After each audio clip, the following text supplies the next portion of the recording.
inaugural episode of The Pod Couple. The Pod Couple, baby. A slob and a pretty clean-cut guy. So I guess... I'm the slob, obviously. Okay, so you're the Oscar, I'm the Felix. Mm-hmm. For those of you who are under 70, The Pod Couple, or The Odd Couple is a television show, and is again now airing on CBS. Yeah. So... Probably America's greatest network. yeah, definitely. That's all I watch. Yeah. Only over the air CBS in our house. And that's a working title at this point. I assume that it's probably already taken, and I did no research into the title. Well, good. Of I'm glad. the show. I'm glad So, you're on top of it. That's yeah, why. That's why I'm the slob. Yeah. Well, I'm already validated in my choice of you as a podcasting partner. So Thanks for that. absolutely. Well, I am Kyle Gherkin, and with me, as always, and by as always I mean the one time we've ever done this For now. which is right now. Yeah. The pop culture consumer extraordinaire, Stephen Hubbs. Yeah, professional sponge. Steve Hubbs here. And Kyle, you are To be a professional sponge, wouldn't you have to actually get paid? Well, no, not if you're really good at it. Oh, Not okay. at my level of professionalism at being a sponge. You've exceeded the point at which amateur sponges you need get compensation. paid. That's- Okay, I see. That's bunk. You are a hardworking family man and a filmmaker. Done several short films and feature film. That is true. And I sit on a couch and do consume pop culture. So that's two different vantage points you're going to see throughout this podcast. And we'll be talking about various pop culture issues from week to week. Yeah, so this week we wanted to start out with talking about a television show that has been on a lot of people's radar. There's been a lot written about it, a lot of talk on the internet, a lot of chatter, and it came out, I don't know, about a month or so ago now at this point, but of course it's Maybe Netflix. a month, 2 months ago. So Sure. people are discovering it all the time, but it's the latest Netflix sensation, Making a Murderer. I'll say right at the top here, pretty much everything we talk about, we're going to be spoiling things. So if you have not seen Making a Murderer or you care about being spoiled, then you should skip. Definitely avoid it. And I think that Making a Murderer is it's sort of the real hallmark of the binge watching culture that we're seeing now, because it's such a compelling show and it's so full of spoilers throughout that once you start it, you really don't want to be left behind. You don't want to be the guy that shows up to work when everyone's already seen it and they're just, ruining all of it for you. So that's kind of the way people are watching television now. The Netflix model is working like gangbusters, and definitely a compelling show. If you haven't seen it, it's absolutely, in my estimation, something you have to check out. The Netflix model does make it tricky, though, because traditionally, if you wanted to be caught up on a show for the as you say, the water cooler talk or whatever, all you had to do was make sure you watched the latest episode the night it aired, and you're good to go. But with something like Netflix... Yeah, if you don't get it on that first weekend, you're basically screwed. Right. You're just left in the dust. Yeah, so you had to be very careful to not get spoiled. Yeah. Now, Try not to have a job. Try not to have any kids if you want to be caught up on television. Is that was your plan? Has worked It's out? worked out so far. Yeah. I'm doing pretty well. So, I think that there is. That said, I certainly sympathize with that. I don't personally like things getting spoiled generally, but I also think that we've gone overboard as an anti-spoiler culture in a lot of ways, in the sense that people are so worried about it that, oh, well, if I find out something, then it just ruins the whole show. And in my opinion, if it ruins it, then it wasn't a very well-made show to begin with, or a movie or whatever. If it's only good because of the surprise or because of the twist, whatever, it's like, yeah, it's nice if you can have that first fresh virgin experience like with something, but if it's well done and if it's well executed, it's going to work no matter what. I don't know, man. I really hate when people ruin the endings for things. I think my parents, this dates back to like The Usual Suspects, which my parents ruined for me before I saw it in high school. And certainly there are a lot of things that are built on a twist, and I wouldn't say that Making a Murderer is one of those things, but it's anytime you're messing with my experience in the viewing, that really messes it up for me. And I'm not a fan of spoilers, but I do think that because of the binge watching culture now, you just sort of have to realize that after a certain amount of time, and I don't know what's a fair amount of time, like 6 months, 3 weeks, I'm not sure, but it's on Netflix and you can binge it, so I figure it's safe, and we've given people fair warning. Yeah, absolutely. And I'm not arguing that I like spoilers or people should be spoiling things. I mean, I think, again, a certain amount of consideration is due, and you should be cognizant of that and try to not spoil things if possible. Yeah. But we're going to spoil the hell out of this. Yes, of course. Yeah. But this is, if you give and fair everything, warning, of course. From basically this entire podcast, yes. will just be spoiling stuff. Yes, and not just pop culture things, but really just milk. We're just leaving milk out. So you finished Making a Murderer just a few days ago? Yeah, about a week ago, I believe. What's your initial takeaway from it? What are the big things what's your opinion? Well, I think that, the the big thing, my initial takeaway is just, wow, what a horrible show.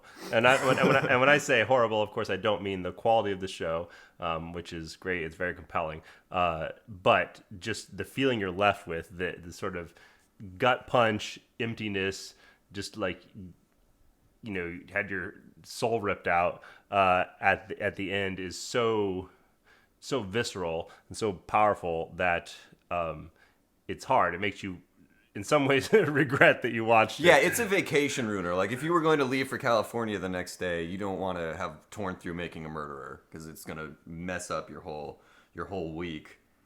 It's pretty brutal. Do you think that the 10 episodes, right? Yes, correct. Do you think that was the appropriate amount? I mean, given that they had 10 years of material to sift through?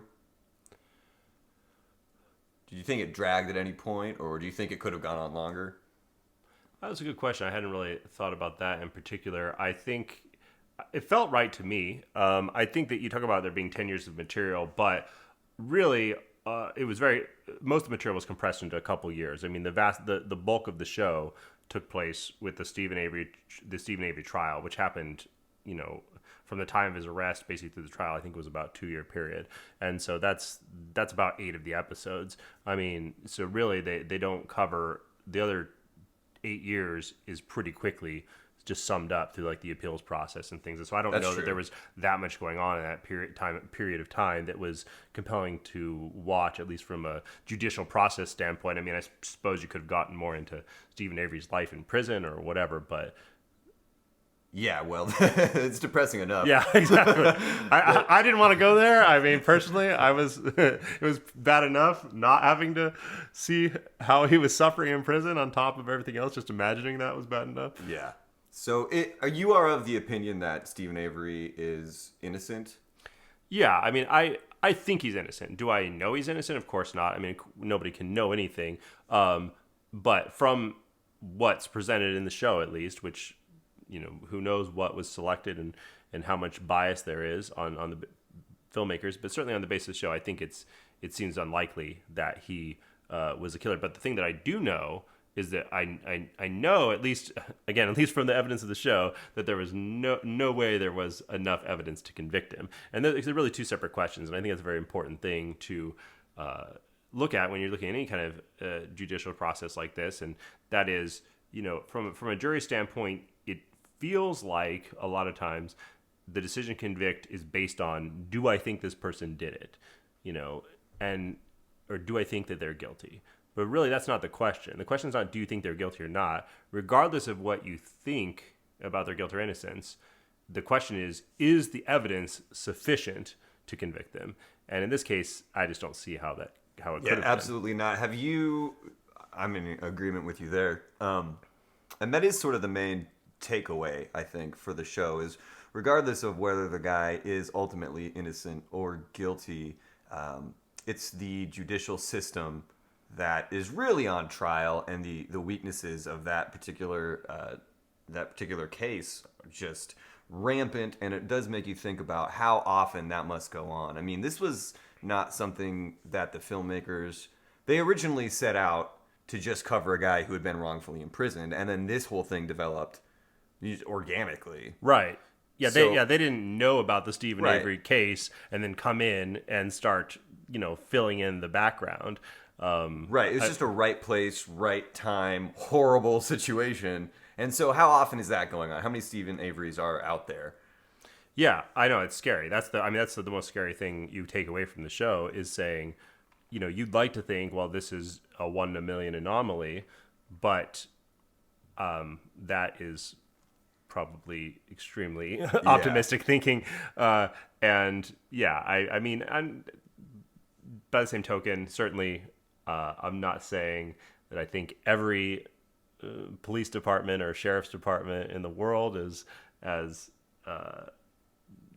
maybe is as shady as the Manitowoc, and so on and so forth. And I'm sure there's plenty of people doing good work out there, but there's a lot of room for error. And I think furthermore, what you have with this, and this is I think a common thing across whether you talk about politics or law enforcement, all these things, it's not so much about even the intentions of the people always, because there's a lot of this idea, I think, well, Just human fallibility. Right. We've got bad people, we've got corrupt people, and sure, that happens, of course. But a lot of times, even if the people aren't particularly bad, it's just when the system is so stacked in one direction, it sort of pulls people who otherwise would be good or neutral into a situation where they're acting in a way that's certainly unfair. So with Stephen Avery, for instance, it very much seemed as if, regardless of what everybody thought, they whether they were out to get him or whatever, it was once he was booked essentially, and once he was in the system, it was like, okay, we're all on the same team here, whether it's police, prosecution, DA, FBI, whatever. We're the law enforcement team, and so we got to all line up, crime lab, etc., and get our ducks in a row in order to get this guy convicted. That's our job at this point, and as opposed to, let's find out the truth. So, which seems to be a problem. I mean, that's definitely. Do you think that a lot of that pressure that ends up, smashing these disparate groups, or what you would hope were autonomous groups, smashes them together and puts them all in that team mentality? Do you think a lot of that comes from the media coverage when there's something like a murder, it's a gruesome murder in a town that's not really known for that sort of thing? Suddenly, because there certainly are characters in Making a Murderer, people who end up coming across as television characters, almost cartoonishly goofy, and you can kind of see their reaction to being filmed, to being, at the center of these press conferences. Do you think that's a big part of it in American culture? Are you saying that they feel like they have to close ranks because the media is portraying them in a certain way? Essentially, like just being in the spotlight, the fact that they're sort of given this platform, do you think that compels them to just want to get the job done regardless of how well they do it? Possibly. I mean, there may be some pressure coming from the media, like you said, to perform for the camera. It seems like what I'm thinking of specifically is Avery and Dassey's, well, I guess it was Dassey's public defender, that real weaselly guy. Lou Kaczynski, I think it was Kaczynski, I believe. Yeah, I think that's right. And you can guy sort of see him realizing the cameras were on him, and like it seemed to me like he was just like, this is my moment to shine, you know? Yeah, which I will say, that guy, Lou Kaczynski, Dassey's first attorney, probably had the most punchable face I've ever seen. Yeah, was he the biggest villain in this show, you think, if you're ascribing that trait? I would actually say that's interesting. That ties into another question I had for you, but I would say probably it's a tight race between him and his investigator that he hired, and that brings.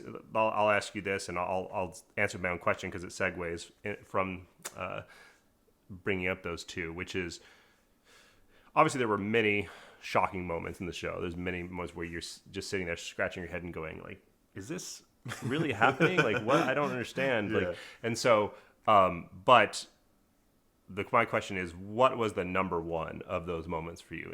And for me, it was when the investigator, when Kaczynski's investigator, and I'm blanking on his name now, but he's basically Brendan Dassey, who is, being accused of being involved in the murder of Teresa Holbeck, and his attorney has an investigator that's working for the defense attorney, who you would think his whole job would be doing investigations to somehow get Brendan Dassey clear.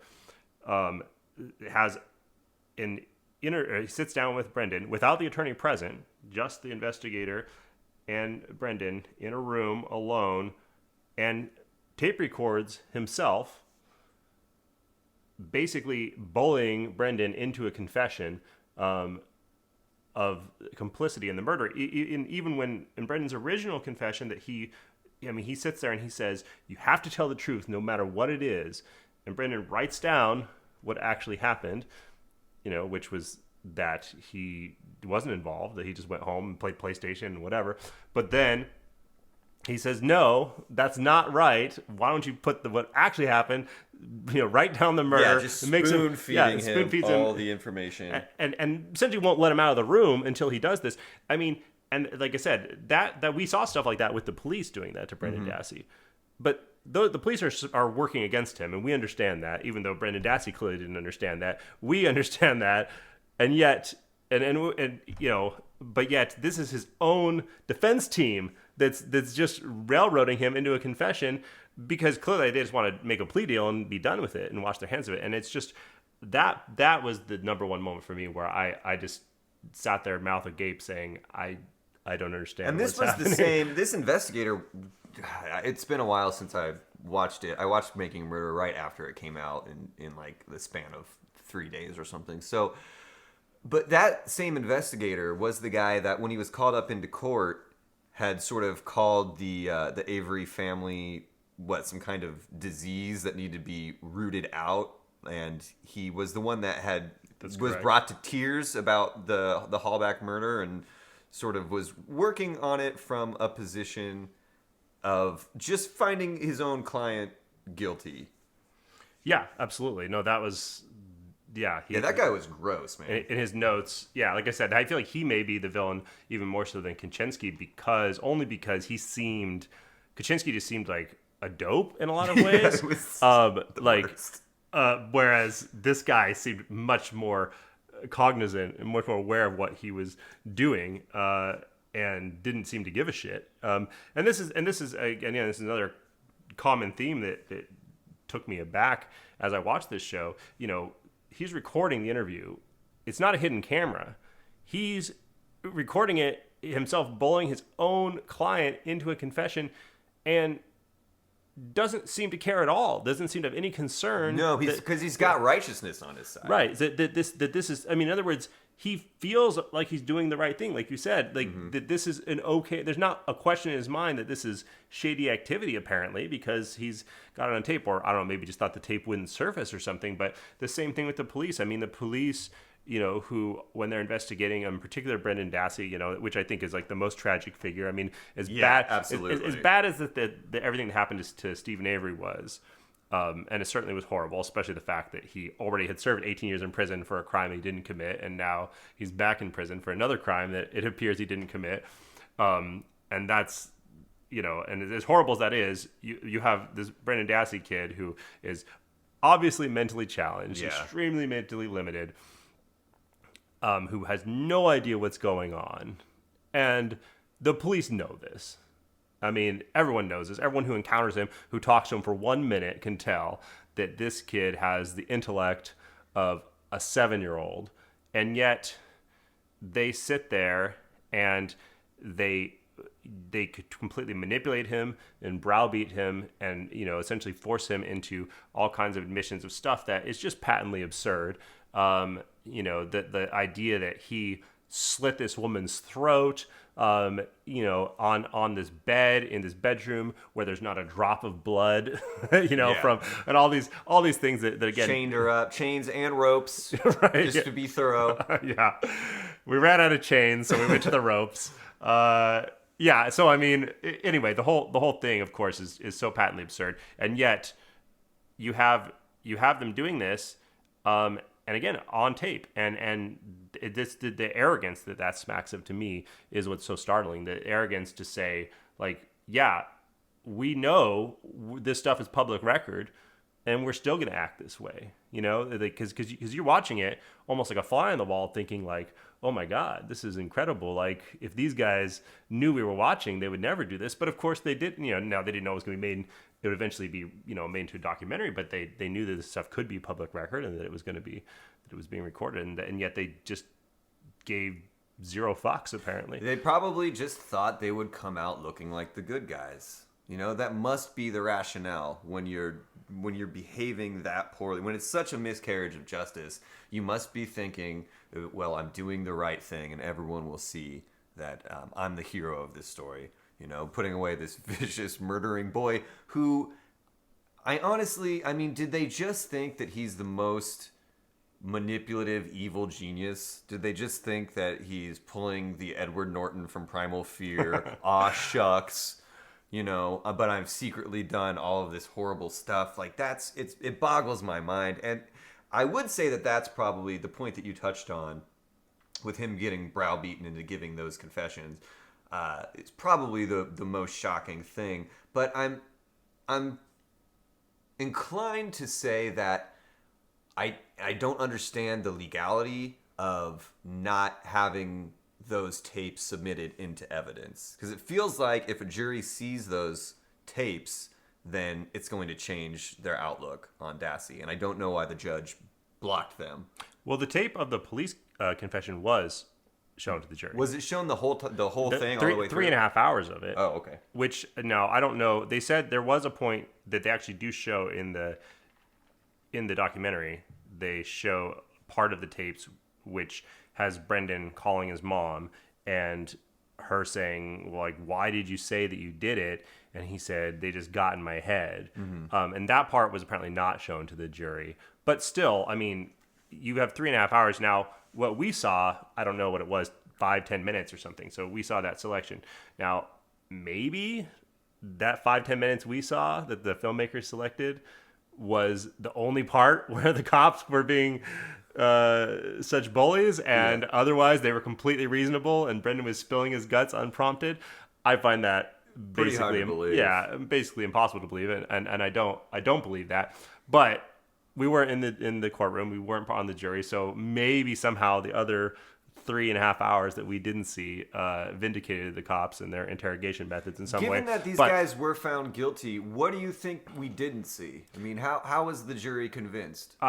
I don't know, but I'll circle back to that in a moment. But the point I want to finish making with regards to the tapes is the thing that again, it's just, unless it was just completely different than what we saw, which I don't have any reason to believe that it is. It's so hard for me to understand that the jury couldn't have seen what was going on, couldn't have seen it as this obvious coercion, because again, for me, like, it was a situation where when I started watching it, I mean, it took 30 seconds for me to see what was. I mean, I was watching, and it wasn't. I mean, it's not subtle. It's not like I'm a genius to spot this. It's like almost immediately I'm like, oh yeah, he has no idea what's going on, and the cops are just spoon feeding him what they want him to say. And I can see that a minute in. So I don't understand how someone could watch 3.5 hours of this and not pick up on that. And maybe they didn't. They just didn't care. But the thing is that it's hard for me to again, it makes it hard for me to believe that they thought that, is that that's only evidence they had against Brendan Dassey. With Stephen Avery, obviously they had the various pieces of physical evidence all of which were open and shut case, buddy. all of which were extremely dubious, and not one of which stood up to the idea of beyond a reasonable doubt. But at least they had this physical evidence, the bullet and the bones and et cetera, the blood in the car, The key. yeah, the key. All those are basically the piece they had and stuff. They all seem pretty pretty sketchy, and like they could have easily been planted or were planted. But like I said, they had something. With Brendan Dassey, they had none of that. They had no physical evidence. They had no evidence of any kind, except for his own confession. That was literally the single thing that the prosecution had to hang this on, was his confession. And since the confession itself was obviously coerced, and again seems from watching that, I don't know how you could come to any other conclusion. I don't understand how the jury convicted him. That's why I say it's the biggest tragedy. Not only because this kid, has such intellectual limitations, and not only because he was a 17-year-old boy who had his life completely taken away at 17, but because the evidence, as weak as it is against Stephen Avery, it's 100 times weaker against Brendan Dassey. Yeah, I concur, man. That poor kid. So what was the jury thinking? That's your question. And I wonder if it is because they do touch on the documentary a fair amount about the Avery reputation and their sort of small town politics and them just sort of like again with the investigator saying he wants to cut off that branch of the tree or whatever. Like is the jury infected by this mentality too? Is it impossible to find people who aren't biased going into the courtroom? I think that's a real issue that the documentary raises, because the media coverage was so, salacious and ahead of the trial. I mean, we're talking about, I don't know, a year and a half or something before the trial. You've got all this media coverage around Stephen Avery.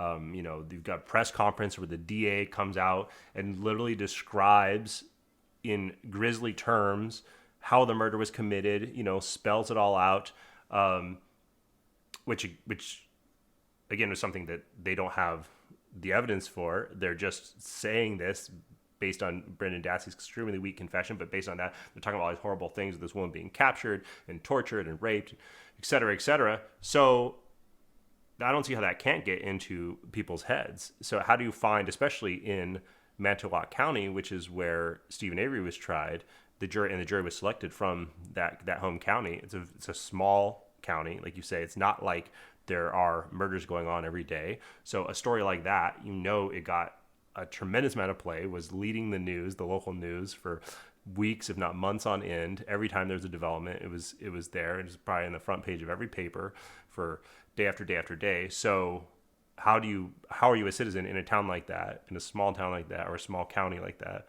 and not have some awareness of that, and not have that narrative planted in your head before you start seeing evidence? Yeah, and the Avery family, or somebody that knows them, and they're sort of perceived already as these bad apples. So it's like if I grew up down the street from a guy named like Jeff Hitler, and then I'm going to his trial, I'm going to have these sort of preconceived For the notions. record, we did change the name. It wasn't actually Jeff Hitler. This is a real person Steve is talking about. But yeah, it was But it was Mike Stalin. This sort of idea We'll cut that out. of infamy. You already have a reputation. It's a very small pool of people to pull from, and I don't know how to fix a problem. Like, American legal system seems pretty great in theory in terms of being tried by a jury of your peers, but is that something that we need to get away from? I thought about that as I was watching the show. It's interesting you point that out, and I was thinking about how I would much prefer being judged by a panel of judges, as opposed to something like a Supreme Court where you've got 9 justices, and you certainly don't want to rely on one judge because, for example, the judge in this trial, particularly Stephen Avery's judge, seemed like he was also on the side of very much on the team with the prosecution and the police and everything like that. So, and you can just know, obviously, one person, you never can have confidence that they're going to be impartial. But hopefully, if you get enough people on the panel, like I said, 9 seems like a reasonable number, but maybe 12 to match the jury number, whatever it is. But people who are trained in the art of examining evidence, who know legal arguments, who understand what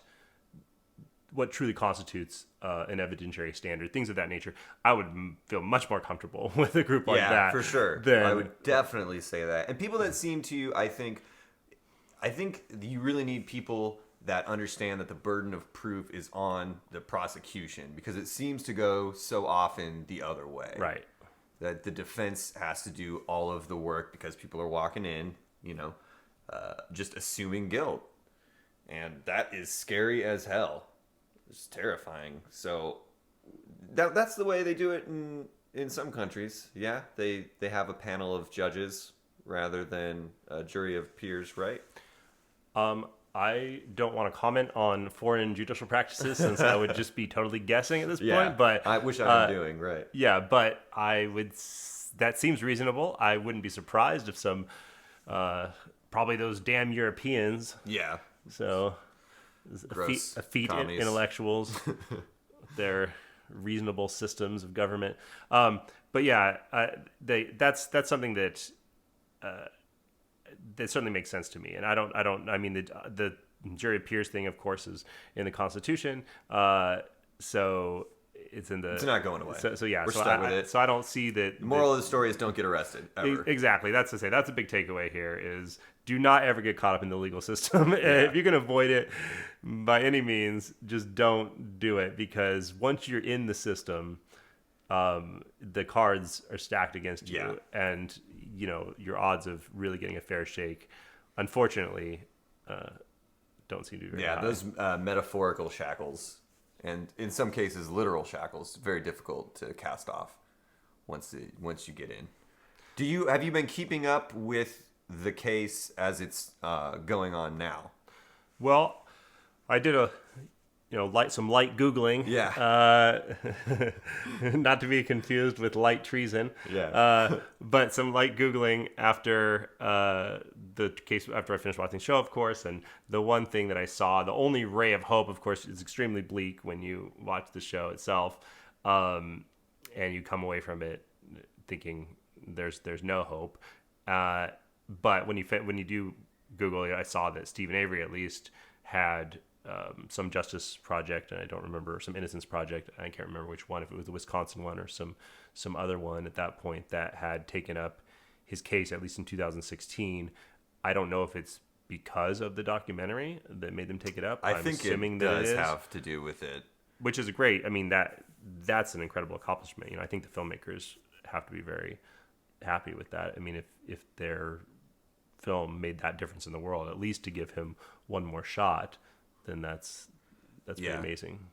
Yeah, it's pretty crazy. I was on the subreddit for Making a Murderer last night, just doing a cursory examination, and there are people still working. There's actually a letter from Stephen Avery that got tweeted by the young lady, I don't know her name, who's taken up his case, and she essentially said, that police only really investigated one suspect, but we have big red flags. So somebody is definitely moving forward.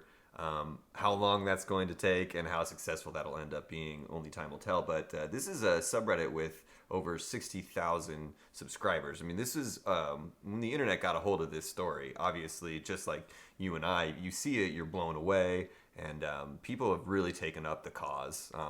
I don't know how effective that is, but the guy is, moving forward, and there are people out there that are interested in getting him out. So that's better than nothing. Yeah, I certainly, it's definitely better than nothing. Certainly better than where the show ends. Mm-hmm. My question, of course, is going to be, what is the legal recourse? Because they have exhausted all of their appeals with the state of Wisconsin. There doesn't appear to be a federal angle in his case, like there was in Dassey's case. So I don't know how that they can appeal to the Supreme Court or to a federal circuit court from here. But maybe they can. Maybe there's some angle that I'm not aware of. Certainly, I'm not an attorney, so Yeah. So if some clever attorney can come up with a way to do it, that would be nice. I suppose that if there is some kind of exonerating evidence similar to his previous trial with some kind of DNA or whatever that comes up, then that might be the ticket out. That might be his best chance. I suppose if they can take that blood that was in the car and they can prove that it had the chemical additive, the chemical preservative, I can't remember what it was called now, but that was used when they keep the sample in the tube. So that, because the idea, of course, being that if the police planted it, they got it from the sample of blood that was taken from him when he was arrested. And the reason we would know that it was from that and not from his actual blood is because it would have this chemical preservative marker in it. And the FBI in the trial, of course, said, no, it didn't have that in it, but their test, again, was seen to be thrown together in a matter of days, and it's certainly very suspect that it could even detect that additive, whether it was there or not. So maybe technology to the rescue again. I mean, that's what happened the first time, of course, with the better DNA testing methods, so more sensitive DNA testing methods. So now if we have a more sensitive test for the additive, then maybe that's the ticket out. I don't know. But anyway, hopefully something happens. I certainly it was hard to see, and I would like to see him exonerated again. Otherwise, yeah, it's like that the attorney Dean Strang, one of his defense attorneys, said it's like just facing, if he truly is innocent, the idea that he was convicted twice for crimes he didn't commit is just hard thing to face, that you live in this world where that's possible. So yeah, it's going to be interesting when he finally gets exonerated and then he just comes out and he's like, I did it, guys. Tricked you all. You know? Yeah. Maybe he'll write an OJ style book, you know, if I did it, with the if part of the title in, like, you know, 7-point font, and the I did it part in giant block letters. Classy move by OJ as always. So, which speaking of which, of course, there's the new show, The People versus O.J. Simpson. I don't know if you've been watching that. I haven't. I've heard some good things. I haven't been watching it either. It debuted to FX's highest ratings ever, I believe. So maybe we'll have to check that out and do a little discussion of that on a future podcast. Yeah, I've heard it's pretty exciting, pretty fast paced stuff. But for now, let's go ahead and pivot away from Making a Murderer, and we'll briefly we've talked about a lot of political issues, of course, as that have been raised by Making a Murderer, but shifting directly into politics here. We've got the New Hampshire primary happening today, and so maybe we'll do just a brief preview of that and your thoughts about what's going to be happening here. Technically, at least one county, I think, has already voted, at least one polling place. Anyway, they vote at 12:01 a.m. It's like yeah, that's right. It's like Miller's Crossing or something. I know that from The West Wing. Right? Do you? Isn't that, yeah. Is that an episode of The West Wing? I think so. Makes sense. Well, that's a real thing, and I believe 5 votes were cast. I believe the tallies in, they have been able to count all 5 votes at this point in time. 3 for Trump, and I think I can't remember who the other 2 were for. Man, those Trump Democrat voters, bright and early, huh? Yeah, so getting out there. So yeah. Do you think he was? So Trump has an insurmountable lead at this point. Do you think he's going to take New Hampshire? I do think he's going to take New Hampshire. I think the winner for both parties is pretty clear at this point. I mean, Bernie Sanders, I have no doubt, is going to win New Hampshire. The question is really by how big of a margin. Yeah, I think that anything. Less than 6, right? He needs to win by like 6% for it to be considered a major victory. I suppose so. I mean, I would think, honestly, Hillary would probably be happy with anything under 10 because his lead has been so substantial there. And the bottom line is it's right next to Vermont, which, of course, is his home state. They're bossing people up They're bussing people up from Boston. There's like free rides Oh, to New Hampshire. like New Hampshireites who have relocated to Boston. Okay, yeah. And The Ben and Jerry guys offering ice cream for Sanders votes. There's a like, lot of. what do you do? You don't bring in your ballot. So I mean, you say I voted for Sanders. I guess I don't know. Maybe you tweet. I don't know how Twitter works. Maybe I'm not sure. You don't know how Twitter. We'll have to figure that out. You don't know how Twitter Moving works. Forward. I don't know. Can you tweet your ballot with like take a a picture and yeah. then tweet that? That seems. Is that legal? For ice cream, I think it's okay. Yeah, it probably should be. I mean, come on. We're not. The integrity of democracy is one thing, but free ice cream. Right, capitalism above all else. Yeah, this is America after all. Well, so I think that's pretty clear. You know, and I think Sanders supporters are probably going to be very excited. They're going to say we basically tied in Iowa, and now we've won in New Hampshire, and like it's, you know, feeling the burn, like we're ready to roll now, you know. But I think it's like take a step back, take a deep breath, calm down a little bit, because the fact of the matter is Iowa and New Hampshire are both extremely unrepresentative states in terms of the Democratic Party as a whole. Iowa's 91% white, New Hampshire's 94% white, and that is not what the Democratic Party looks like nationwide. And there are also constituencies which tend to be much more liberal than the Democratic Party as a whole nationwide. So, and then the bottom line is they're a very small amount of delegates. You know, that's the thing too, is this isn't a who can win the most states. This is math, just like the electoral math in the general election. This is who can get the most delegates, who can get, I don't know what, I can't remember the number. It's like 2,884 or something that you need. And so yeah, so these are not going to matter in the big picture really as far as that goes. Not to mention the delegates, of course, are split. It's not in both these cases. Hillary gets delegates too. It's not a winner take all system. So I understand the excitement from Bernie Sanders supporters, and Bernie Sanders is doing an amazing job. Obviously, the fact that the campaign has done as well as it has to this point.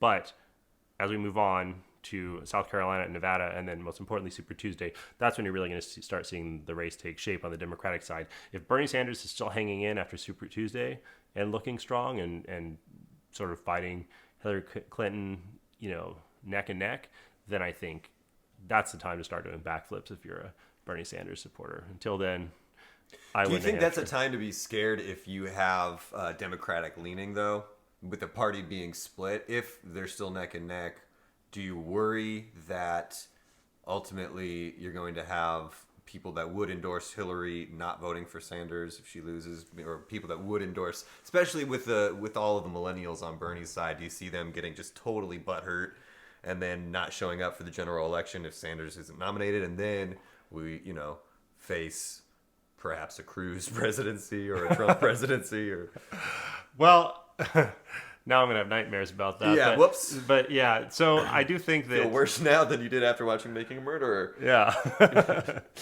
Thanks a lot, Steve. Yeah, I do think that is actually a concern. You know, you could look to 2008 and you could say, well, Hillary and Obama had a pretty bitter primary battle, and at the end of the day, when Obama won, people lined up behind him. But that's sort of the reverse scenario of what you're talking about, because in that case, and I think it would be the same. Put it this way, I think it would be the same if Bernie Sanders won. I think the Hillary supporters would line up behind him. But with Obama, he was the younger, more not that Bernie Sanders is young, but Obama was the more revolutionary candidate. Sure, put it that way. And yeah, Sanders is just cooler. I think everyone agrees. Yeah, when you're that much like Larry David, you're just automatically cooler. Cooler than Obama or cooler than Hillary? Cooler than Hillary. Okay, yeah, for sure. Not cooler than Obama. Man. Yeah, I was gonna say let's not get carried away here. Yeah. But no, I mean he was the more revolutionary candidate in 2008. And so more likely to attract the support of the millennials, like you said, or at that point, I suppose they weren't millennials, but the younger generation. And then, whereas that's where Sanders is now. And I do think that there is an issue where those are the people who are more likely, if their candidate doesn't get selected, to drop out of the process, like you said, and essentially say, you know what, fuck it, I'm going to take my ball and go home. If we can't have, you know, Bernie Sanders, like I'm not just voting for some business as usual Democrat because it's just whatever, you know, a Democrat like Hillary or a Republican, what's the difference? It's not going to change that much. And quite frankly, I think that attitude is incredibly immature, and I think that that attitude is dangerous. And I think that, the only people who can say that are people who haven't had enough experience to like, again, it's you said, the millennials, it's like, and that's, I think, it's a common, that sentiment is only going to be common among young people who haven't really had enough experience to recognize that there is a significant difference. I mean, the bottom line is this: my entire adult life has basically been 48 years. Yes, all 48 years of my adult life. No, my entire adult life has basically been 8 years of Obama and 8 years of W. Bush. And I'm here to tell you there's a big fucking difference. Yeah. So it matters. And yeah, if whether you like Bernie better than Hillary or not, if Hillary gets a nomination, you better get in there and vote for her if you care about, if you're even thinking about voting for Bernie, go out and vote for Hillary, because it's like I said, the alternative is just not acceptable. Do you think Hillary is still a lock? I mean, I know you would put the smart money on her getting the nomination overall. Well, I would say it's pretty close to a lock. I really looked, again, just looking at the math, not looking at dispassionately. Forget about the horse race narrative and any of that stuff. If you look at the states, and how the demography of those states, it seems like it's going to be very hard for Sanders to win very much in the South. States like New York, California, places like that have very high delegate counts. I think that Hillary's going to win enough to be able to take it. And if you also have to factor in another thing, which is superdelegates, and that's something that a lot of people who don't follow this stuff really closely aren't aware of. But in addition to the delegates which get decided by these votes in the caucuses and the primaries, there's also delegates, superdelegates, and there are about 700 of them for the Democratic Party, and they are not tied to any particular voting for a state. They can vote for whoever they want. These are basically party officials, higher placed people in the party or whatever, that can choose to vote for anybody. Now, who typically makes it as a super delegate? Where do these people come from? Well, like I said, it can be former governors. You're talking about former presidents, vice presidents, and it can be. We've got Scotch barking over here. The Scotch wants to weigh in on the super delegates. Scotch, what is your thought on the super delegates? Scotch, by the way, is the dog. If you couldn't infer that from the barking, that wasn't just a bottle of Scotch crazed that we're sharing right now, or and talking to. Crazed homeless man barking in the background. We are recording this on the streets of South Phoenix, so it's possible that could have been that. But no, as far as the superdelegates go, and so again, former party chairman, people like that. So these people can vote for whoever they want. There are of the 700 superdelegates, already over 300 of them have pledged that they're going to vote for Hillary, and 8 have pledged that they're going to vote for Bernie Sanders. So that's a pretty substantial lead. Yeah. So the bottom line is, now they could technically change their vote. They don't vote until the convention. I think they don't actually cast their vote until the convention. So it's not that they couldn't change, but given sort of how it's hard to imagine that they would. What would compel them to? If it was close at all. Like, in other words, I could see if Bernie was running away with it, that they might just say, well, let's get with the winner and jump on that bandwagon because he's going to win anyway. But if it's close, I got to imagine they're going to stick with the person they've already pledged to, which is Hillary Clinton, in the majority at this point. So that's a significant enough advantage that I do think, even if it ends up being close, it's going to be hard for Bernie to take it because of the super delegate advantage that she has. So that's my takeaway on that. What do you think about? Did you see the Marco Rubio being absolutely eviscerated by Chris Christie? Oh my God, that was hard to watch, man. And I was I think that we were kind of thinking along the same lines, where Rubio seemed like a pretty viable Republican candidate. Like, once the fanfare from Trump dies down and everybody else kind of falls away, it seemed like he, to my mind, was basically the most electable. He's like young, he's fairly good looking for a politician. He doesn't seem like a crazy I person. like fairly good looking for a politician. I like how there's that bar. It's not. Like, I mean, come on, man. He's Right. no John F. Kennedy, baby. Right. But yeah, after this whole thing with Chris Christie, it just looks like his whole political career has been sidetracked or derailed from this. This is like that Howard Dean moment, that one thing that the media latches onto that they're just going to use to totally take this guy down. Yeah, it was bad for sure. He has more or less every media outlet, it seems like, on planet Earth has jumped on or piled on with saying how bad it was, and I don't. That's what's gonna be the most interesting part of tonight to me. Tonight's results is gonna be how is Rubio gonna finish. The latest polls that were coming out, it's interesting because he did get a bounce initially coming out of Iowa in the polls, and he was looking like a strong second, which is really what he was pretty proud. He was celebrating quite a bit. I mean, obviously, he came in a strong third in Iowa, which is sort of a funny phrase in itself, but based off that, the polls where he was in more or less a second place tie with a couple other candidates, he kind of got a bounce and took a second place lead in those polls, in New Hampshire's polls. And so it looked like he was poised for a strong second, which is what he wanted. That's his goal. And so, but what was interesting is right before the debate, it looked like he had already fallen back into the pack. So that bounce seemed like it was very short-lived, at least from some of the polls that came out. So most of the polls that the latest polls I've seen, like the last polls that came out before the election, have him in a virtual tie with basically Bush and Cruz and Kasich, who is very popular in New Hampshire for some reason. I think he's more independent-minded than some of the other candidates, and that's sort of the New Hampshire electorate tends to be much more moderate and independent than they're certainly than the Republican electorate as a whole. So whatever. So it's been a virtual four-way tie for them. So that's what's going to be the interesting thing to watch here. I do think Trump's going to win, although if he doesn't, then that will, I think, spell kind of bad news for his campaign because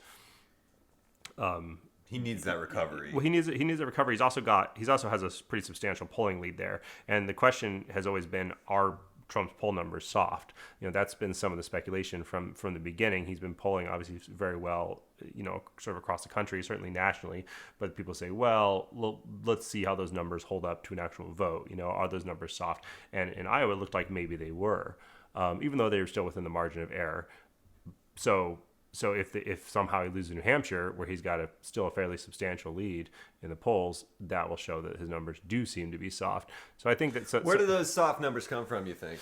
What's the reasoning behind that? Just a bunch of people lying? Well, I think it's people who will say that they support Trump but won't actually vote. I think that's the softness. Is how many people, like, in other words, are a lot of the Trump supporters, a lot of the people who are showing up in the polls, people who are excited about this guy who does something different. But they're excited they do something different because they're not part of the normal political process. And because they're not part of the normal political process, they don't normally vote.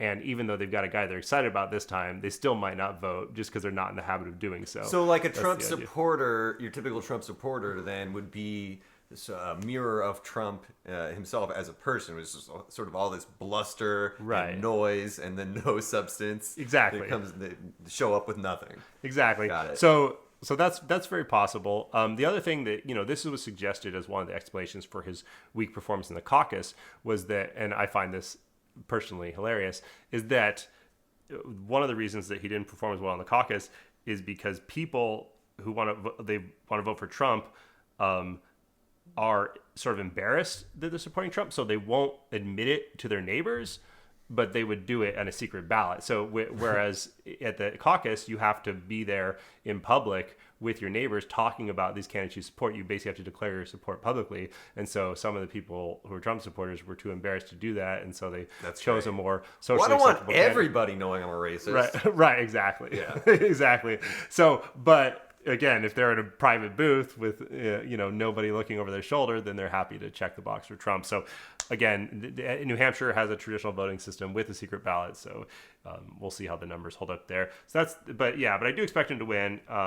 Even if it's even if it's not as strong as might be predicted by the polls. But the second place finish is going to be really interesting because it could change the dynamics of the race quite a bit. I mean, at this point, if Rubio finishes, again, a strong second, then his campaign is going just like they want it to, and he's going to have a lot of momentum going into South Carolina.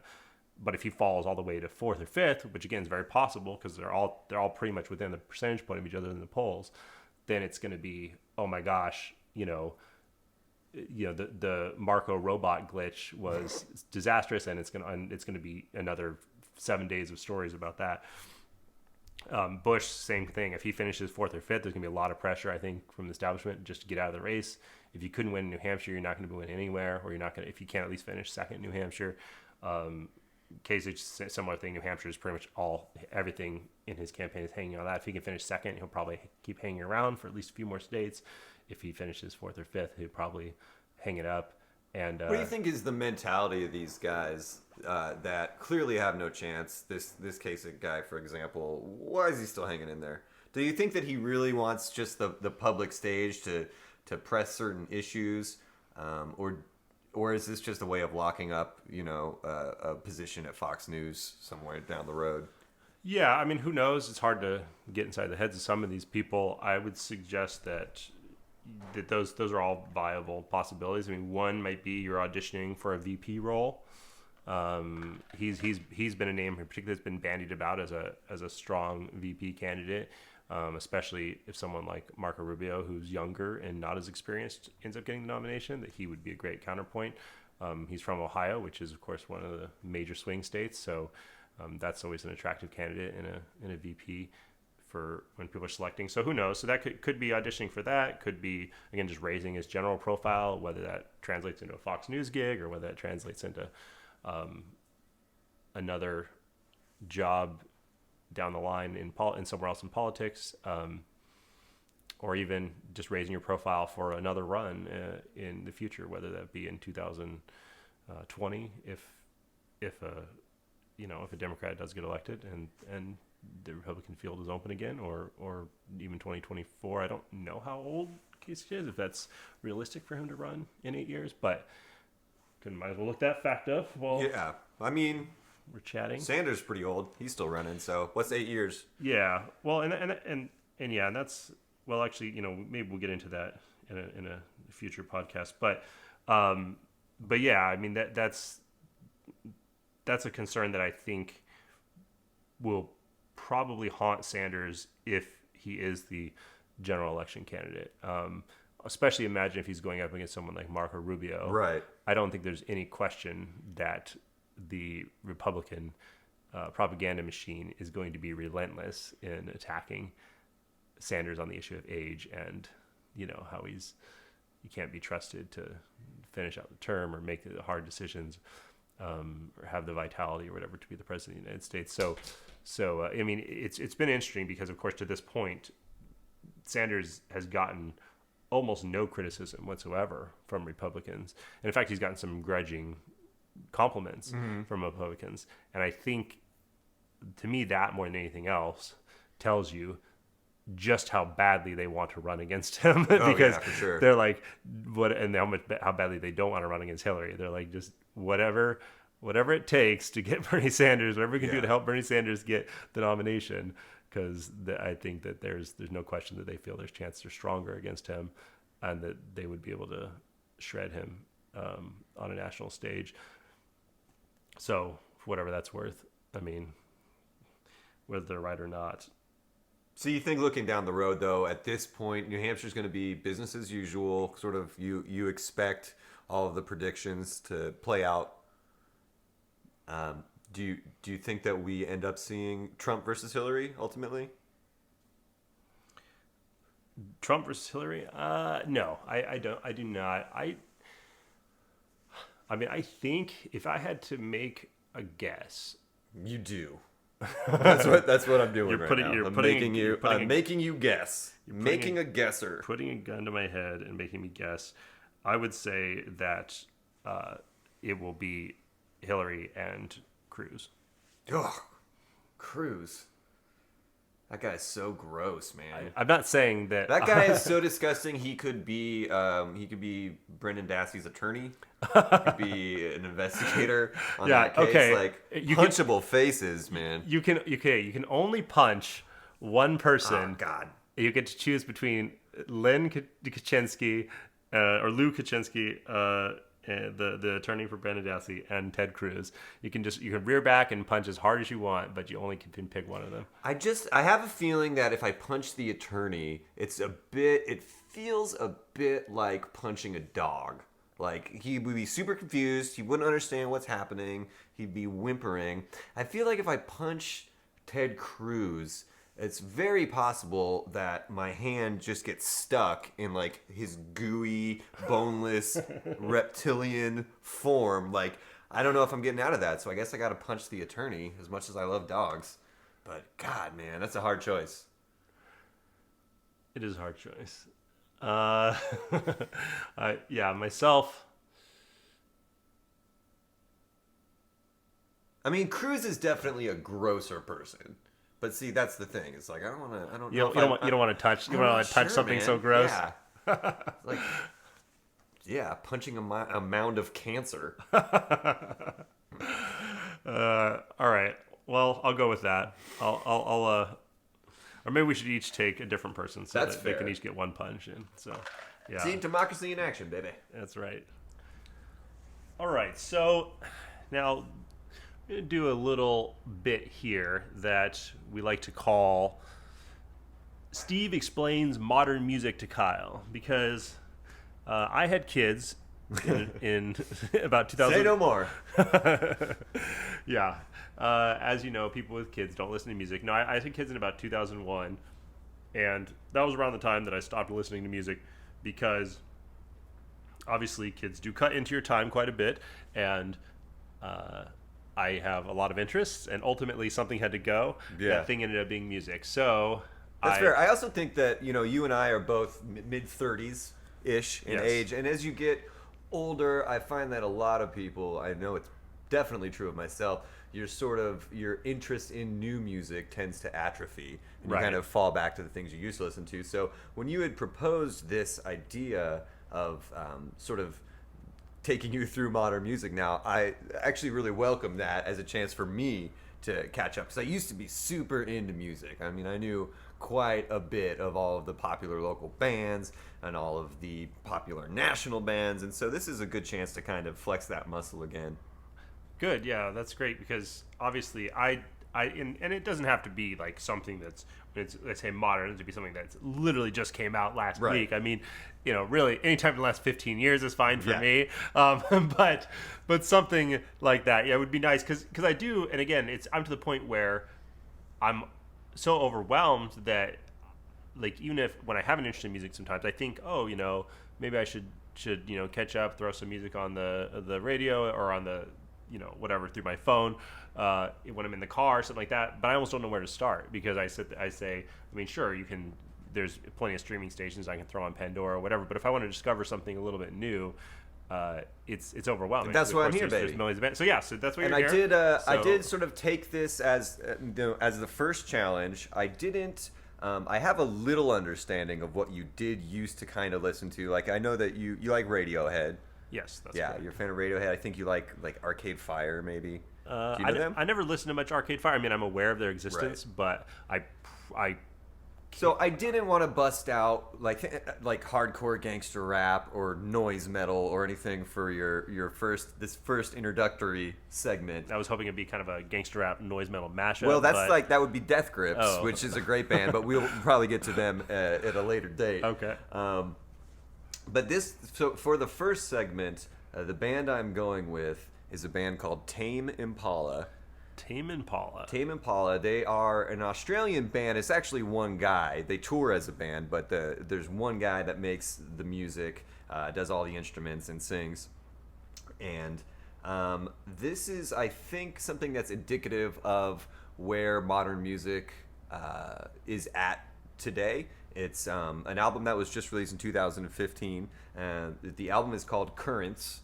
And the one song specifically that you can get on YouTube and look at is called "The Less I Know, the Better." And as someone who's a filmmaker, it's sort of a short film, one of those classic, not quite like a Michael Jackson thriller type of video, but it's definitely got a story to it. There's an introduction without any of the music, and then it kind of follows this path. So you can watch it on a visual level and appreciate it, and then also listen to the music and appreciate it. Tame Impala has a bunch of funky bass lines. They've got some real good, tight rhythmic work, which I think comes out of the singular vision of it being one guy that does all the instruments. It's pretty breezy. It's certainly not the all-time best record of that's ever existed, but I didn't want to put that much pressure on you at the beginning in case you're just like, you know what, fuck it, I don't like music.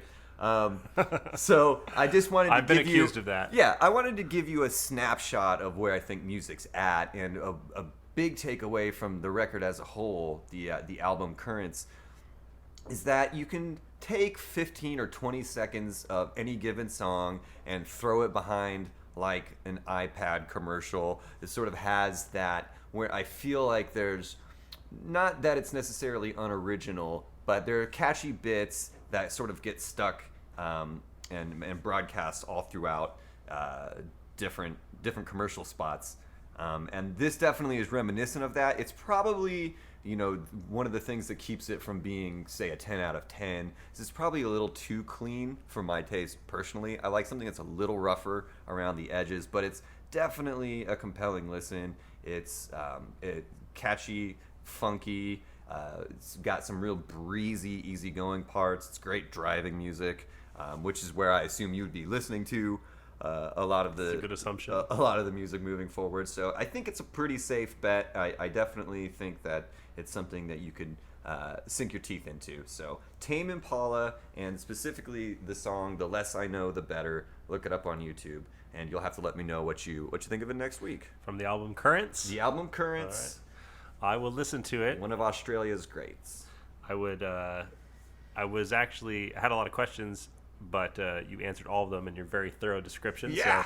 So I guess we can move on then. That's good. But, Quick side note about Australia: are they just a creative powerhouse right now? Like they're producing the last couple decades, just great actors coming out of there. Seems like they are culturally represented quite well on the internet and all the forums and chat rooms that I see for being such a small country. I don't know what they're putting in the water down there. It's just everybody's terrified of poisonous snakes, so they stay inside and take acting lessons or work on records. But man, good on you, Australia. Yeah, well, I mean, I haven't met a ton of Australians, but all the ones I have met, I have liked. So there you go. So strong, fair dinkum, strong sir. recommendation, not only for Tame Impala, but the entire continent of Australia. Hey, we're gonna be huge in Australia. Yeah. Pod couple. Exactly. So another little segment we wanted to do here. Yeah, a little tit for tat. Exactly. Is called Kyle reminds Steve that books are still a thing. Books? Yeah, there's these things we bind with pages. They have words. Kindles. Oh yeah, sorry. Gotcha. But yeah, so I mean, maybe you want to give a little bit of background on your relationship with books over Yeah, the years. it parallels to a degree your relationship with music in that I did read quite a bit, but instead of having children, I got the internet and cable, and so that basically destroyed. Like, I do read things. I read on the internet, but it's basically like, yeah, I read headlines and then comment threads. And, yeah, Steve's not illiterate. I mean, let's make that clear. No, I'm a man of letters. Right. I can get through a Dr. Seuss book fairly quickly, ladies and gentlemen. Yeah. I mean, it's like at least like a 1 week read, right?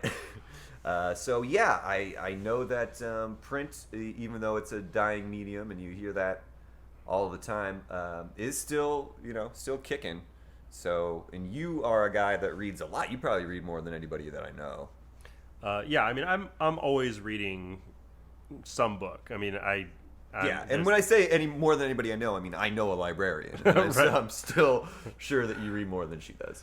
Yeah, I mean, I read every day of my life, and I mean, if nothing else, I read at night before bed every night.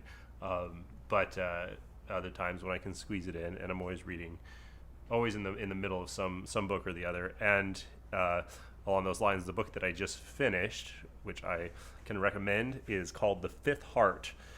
It's by an author named Dan Simmons, who, I don't know if you've heard of him, but I don't think so. Is he a sports guy? he is not. Okay, Bill Simmons Bill is a Simmons sports guy. guy. Huh? All right. Yeah, but this is a different person. No, Okay. no relation, as far as I know. Is he an exercise guy? Yeah, Richard Simmons. Oh, Richard Simmons. Oh, okay. Yeah. Is he a detective from an 80s television show with his brother? Oh, that's Simons and Simons. Sorry. Simmons and Simmons, yeah. Do you have any other guesses as That's to who he it, might no. be? Yeah, you're That's- out of no. Simmons. Is he a book by J.R.R. Tolkien that explores the mythology of the Lord of the Rings? The in Simmonsrillion? grueling detail? Yes, that's actually exactly Okay, who nailed is. it. So, come to life. The Simmonsrillion, come to life. No, Dan Simmons is an author. He's written a bunch of stuff, and he's actually extremely versatile. He's written stuff from all kinds of different genres, whether it be science fiction, or fantasy, or like hard-boiled detective fiction, or sort of historical fiction. He really jumps around into different genres, but this particular book, what it does is what he's sort of, it seems like he's settled into this niche lately, where he really likes to take historical elements and blend them with fictional elements. And this book is along the same lines. It involves Sherlock Holmes. After like 5 years after Reichenbach falls, after he's supposedly dead, he shows up in America, and he ends up hooking up with the writer Henry James, wrote Portrait of a Lady, among other novels, and then they get involved in this mystery, trying to solve essentially this mystery of who murdered this woman who's part of the inner circle of Washington elite. And so it involves other historical personages like Henry Adams, who I think was the grandson of John Quincy Adams and was like Secretary of State at one point in time, and several other, again, historical figures that actually All real people. that were really really were, I think, part of a circle in Washington, a social circle in Washington, and things like that. I didn't investigate all the historical details here, but from my experience with Dan Simmons, I think he researches this stuff fairly carefully, and like he's certainly fictionalizing conversations and things like that, but a lot of the in private events and things like that are obviously fictionalized. But as far as the broad strokes, he's taking this from real history. So anyway, that's basically the hook, and it, of course, like most mysteries you can imagine, there's more than meets the eye, and there's layers that get uncovered by Holmes. But it's it works on levels that are good as an actual mystery and not just historical fiction. Yeah, absolutely. And of course, again, this idea of blending, people who really lived in history with someone who clearly did not, like Sherlock Holmes, is interesting to see how they react to him, and even within the book, the characters, they're aware of Sherlock Holmes as a character, like, and a lot of them think, oh, I just thought that was a fictional character written by this Arthur Conan Doyle person, but he's like, oh no.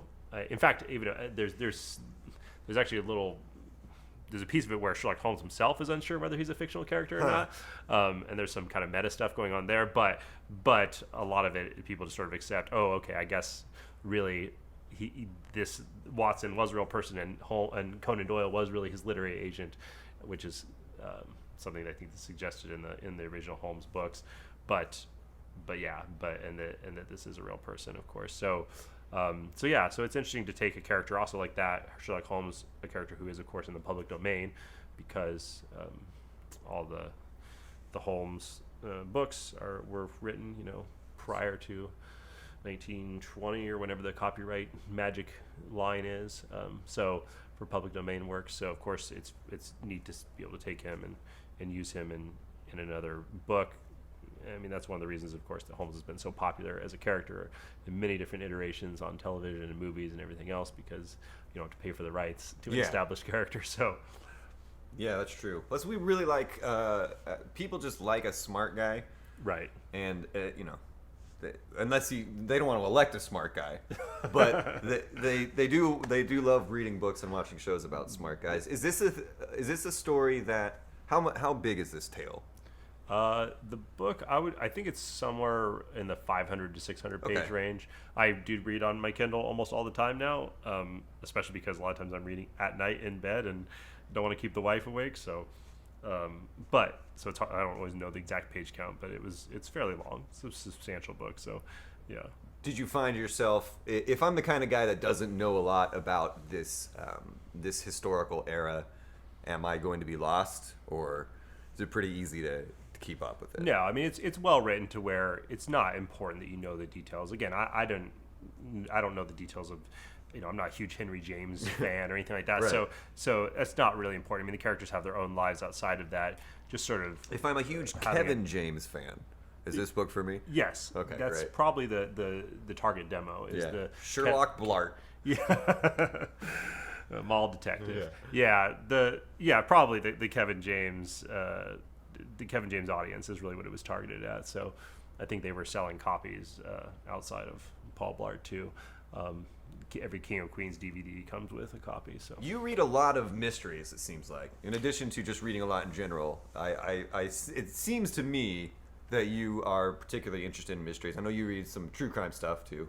You're definitely into that. Do you find that like mysteries, they just seem super hard to write? Like if I'm writing any genre, and I'm not. But if I was, it seems like mystery, man. That's got to be so rough, especially if you've read so many. Are you still surprised? Do these twists still come at you and seem organic, but not telegraphed? yeah, I mean, it just depends, obviously, on how it's executed. I usually don't spend time really trying to guess ahead too much because it's one of those things. I find this. I do the same thing with television, with movies. I mean, obviously, you can't turn your brain off, and of course, when things are telegraphed, or if there's just pretty limited options, you can usually guess ahead. But I don't sort of actively do that because what's the point? It's not really a game to me. Just proving to other people how smart you are. Oh, okay. That's the point. Okay. I would imagine. Well, if I can prove that, then maybe I should start doing it. No.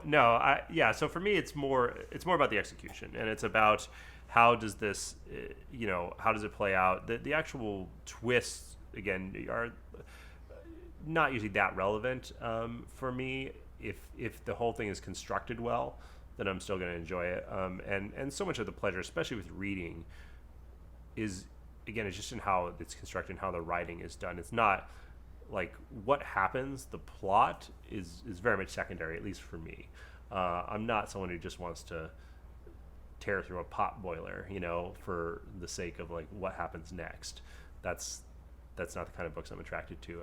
I like the actual literary style matters a lot to me when I'm reading, and not that I need this incredibly high-minded prose, but there's one of my favorite writers, for example, is a guy named Lawrence Block, who writes a lot of mysteries, and his prose is very clean, very fast, a lot of short sentences, but there's a style there. There's a real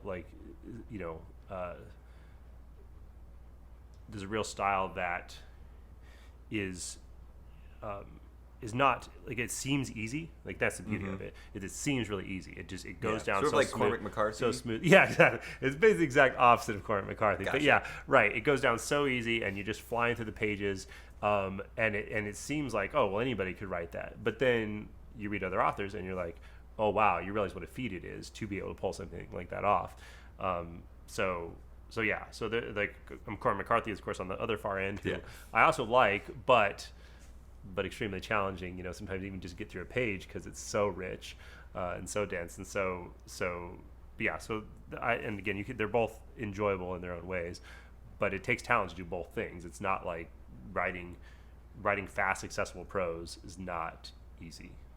So, but yeah. So The Fifth Heart. The Fifth Heart, Dan Simmons. By Dan Simmons, yes. And also Lawrence Block, perhaps. Yeah, check out any Lawrence Block stuff. Yeah, we're getting a 2-for-1 here. Yeah. But That's good. This podcast, so much value. for free too. Where are we selling this podcast? Well, no, I think I'm gonna pay people to listen to it. I think That's probably our only chance. that's of actually getting at it. least at the beginning. You got to spend money to make money, baby. So moving forward, we will be introducing another segment next week. Yes. And this is basically the audience chance at home to sort of play along. What we're going to do is we're going to be taking a director and examining their entire catalog chronologically. Yes. And so who we picked to start with. So you can watch the movie at home and then join us for a discussion next week. And we are starting with... We're starting with Paul Thomas Anderson. Certainly one of our favorites working today. So many great films, and very much looking forward to watching most of them for the second time. But for example, his first film is Hard 8. I hadn't even heard of it. Oh yeah, No, I assumed Boogie Nights was his first film. Yeah, Boogie Nights is number 2. Hard 8 was the first. Has Philip Seymour Hoffman in it, as well as Philip Baker Hall. So the two Phillips who also appear in almost all of Paul Thomas Anderson's films. Both great. Yes, great guys, and both very very good actors. Of course, sadly, Philip Seymour Hoffman no longer with us, but yeah, so it'll be fun to see him in action again. And I have not seen the movie either, so it'll be a first time experience for both of us. And yeah, then we're just gonna watch that movie this week, and then we'll talk about it on the following podcast. So if you're listening along, feel free to watch Hard 8, and then you'll be clued in for our discussion. Yeah, which again will be rife with spoilers. So please, of course, watch Hard 8. And of course, Hard 8 came out like 20 years ago. So yeah, it's a fair zone. So probably fair to spoil at this point. But yeah, so we will be watching that and chatting about it next week. Do you have one movie of Anderson's that you've seen already that you're looking forward to the most for the second time around? Well, or just another one that you haven't seen? Because have you seen Inherent Vice? So yeah, so that's the only other one I haven't seen. I actually started watching it just over Thanksgiving break when I was up at my in-laws' cabin, but it's something I can't remember. Something came up, some family obligation, and we had to cut it short. So I only seen the first 30 minutes or so. So I'm definitely interested to finish that one for sure. But as far as the ones I've already seen, I mean, yeah, I'm looking forward to revisiting pretty much all of them. Maybe the one I'm looking forward to revisiting the most is The Master, not because I really liked it, but because I didn't. So, and I shouldn't say I didn't like it, but it definitely struck me as an interesting failure of his films. Like, it's the only one that I would describe that way. Harsh words for The Master. So yeah, so I would like to see it again, watching it the second time, going into it, kind of knowing what to expect now, and having seen it once, you always see obviously new things. And I have only seen it the once, so that with that second set of eyes, I would like to see if I still feel the same way about it, or if I notice new things, or perhaps recognize that there were layers that I missed the first time around that would make me appreciate it more. So anyway, how about yourself? It's been a long time since I've seen Boogie Nights, man. And I've seen it twice, but it's been a while. So that, I think, is the thing I'm looking forward the most to revisiting. Yeah, but just generally excited. PTA, auteur, just really, really enjoy his flicks, and definitely, I haven't actually seen The Master. Okay. Yeah, so I'm looking forward to seeing that for the first time. That'll be fun. I think I've got everything else other than Hard 8 and The Master, though. I think I have seen Inherent Vice all the way through. So we both got some things to look forward to, new things, and the revisitation. So that's pretty fun. Please do watch and let us know what you think. Are we setting up like a Twitter account or anything for this? We probably should do It's things not a of bad that idea. nature. We'll put you in charge of that, since I have a flip phone from 1994. Yeah, I can certainly be in charge of setting some of those things up. They may not be all together in the next week, but we will get we'll get that stuff together. Of course, we'll start posting this podcast on all the usual sources, iTunes and Stitcher, SoundCloud, et cetera, but so you can look forward to listening to it on whatever platform of choice. Yeah, for free, commercial free at this point. If anyone wants to sponsor us, hey. We're not turning down money. I know Squarespace basically sponsors every single podcast ever, so we should be able to at least get them. Yeah, maybe we should make a website on Squarespace. That's not a bad idea. I heard it's really easy to do. Yeah, I heard that you don't need any coding experience whatsoever. No, it's just a point, drag and drop, point click. See, Squarespace, you can have all of this. Look at that. That is a ringing incredible endorsement. live read. God damn it, Squarespace. This was our Squarespace audition, take 1. And yeah, okay. Well, I think that's probably going to wrap it up for this week, Steve. Yeah, that sounds... I feel like this was, as an inaugural podcast goes, pretty good. Pretty solid. Yeah, well, now we can just The best podcast I've ever been a part of. I can confidently say that. Well, the top 10 anyway. Right. Yeah, so we will look forward to hopefully getting excoriated by you when we post this and hearing about... Yeah, I'm just glad you can't see us, because that's less ammunition for you guys, for sure. Well, we are not good-looking people. I suppose the best we can hope for in the comments section is interesting failure. I'll take it. Yeah, for sure. All right. Well, signing off. This is The Pod Couple.